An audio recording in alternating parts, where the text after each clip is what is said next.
السلام عليكم. النهارده هنعمل كفتة الحاتي في الفرن، طرية وجوسي من جوه ومتماسكة من بره، وهنعمل تريكاية تزودي بيها الكمية. لو أول مرة تشوفوني ما تنسوش تشتركوا في القناة وتفعلوا الجرس علشان توصلكم وصفاتنا أول بأول. يلا بينا. أول حاجة هنفرم بصلتين ونعصرهم كويس من المية. هناخد بقى مية البصل دي أو عصير البصل ده ونضيفها على رغيف عيش متقطع صغير وهنضربها في الكبة. في بولة كبيرة هنضيف اللحمة والبصل المتصفي والدهن والملح والفلفل الأسود والعيش المفروم اللي عملناه. هنخلط كل المكونات دي مع بعض كويس لحد لما يبقى الخليط متجانس واللحمة تبقى متماسكة. ممكن نسيبها ترتاح في التلاجة لو عندك وقت او ممكن تعمليها على طول.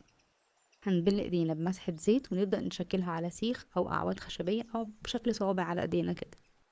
هنرصها في صينية وندخلها الفرن على الرف الارضي على درجة حرارة 200، يعني حوالي 30 دقيقة او لحد لما تستوي.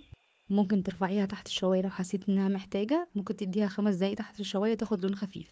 جربيها وقوليلي رأيك في الكومنتات، ولو عجبتك الوصفة متنسيش اللايك والشير والاشتراك في القناة.